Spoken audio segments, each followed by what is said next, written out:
Hey everyone! Welcome back to SocioSimplified, your go-to channel for breaking down sociology in the easiest way possible.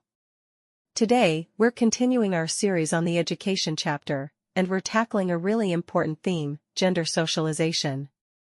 We'll look at how society shapes ideas of masculinity and femininity, and how this affects subject choices, career goals, and experiences in education. So, if you're revising for exams or just want to understand this topic in depth, stick around, because we're about to simplify gender and education step by step. In sociology of education, gender socialization refers to the process where boys and girls learn different behaviors, values, and expectations, which later shape their experiences at school.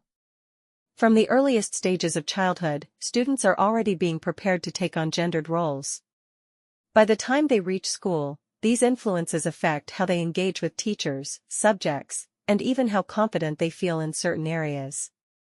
For example, science and maths are often seen as masculine fields, while subjects like languages or arts are often framed as feminine. This early shaping is key to understanding educational achievement and subject choice. Let's zoom in on early childhood. Even before children step into a classroom, their educational journey is already being influenced by the way they're socialized at home. Take toys, for example. Boys might get construction kits or Lego sets that build problem-solving and spatial skills, skills directly linked to maths and science success later on. Girls, however, may be given dolls or domestic play sets, which prepare them for caring roles but don't necessarily nurture STEM abilities. So by the time school starts, many boys feel naturally confident in technical subjects, while many girls already lean toward communication, nurturing, or softer subjects.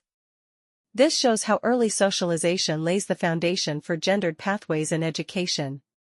Sociologist Norman found that the types of play encouraged for boys and girls were clearly different. Boys were pushed toward active, outdoor, or construction-based games, while girls were directed to quiet, domestic, or nurturing play.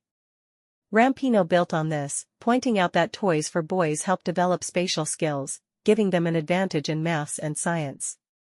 For girls, playing with dolls reinforced traditional gender roles and encouraged the belief that education and serious academic achievement were masculine matters. On top of that, media products, from children's books to cartoons, reinforced these same stereotypes. In the 1970s, Sharpe studied working-class girls in England. Their main priorities were love, marriage, and family, reflecting the patriarchal expectations of society at the time.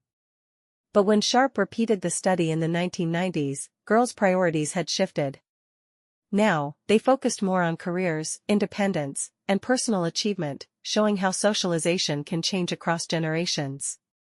And Oakley also explained how gender roles are learned through 4 processes. Number 1, canalisation, steering children into gender-appropriate toys. Secondly, manipulation, encouraging behaviors seen as suitable for. Of course, socialization doesn't stop at home. Schools also reinforce gender roles through teachers, resources, and classroom practices.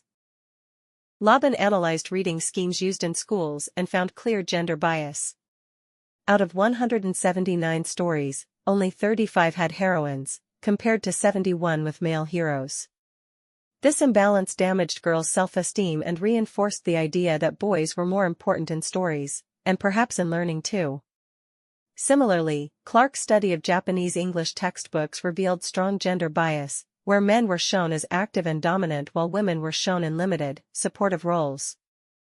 Moreover, Islam and Asadullah looked at textbooks in Malaysia, Indonesia, Pakistan, and Bangladesh, and found women were almost always represented in domestic roles.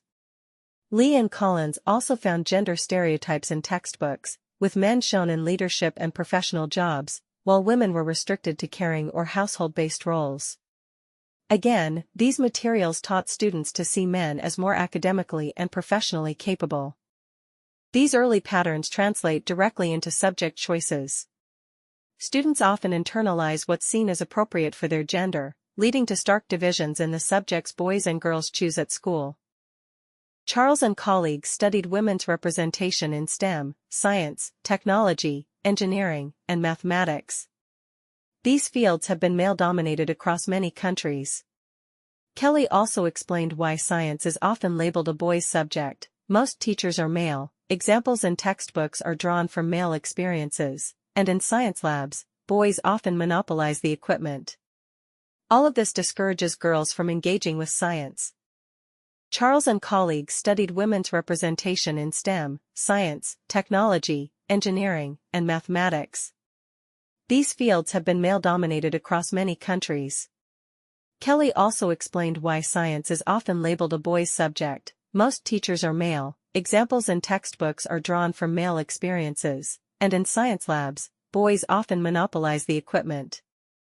All of this discourages girls from engaging with science.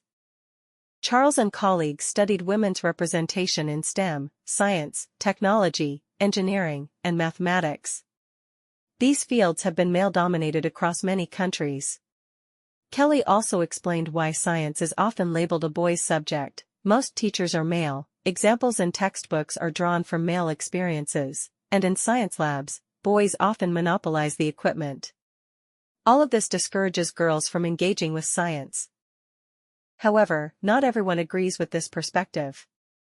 Critics argue that the socialization theory is too deterministic. It makes it seem like individuals are simply shaped by society with no agency of their own.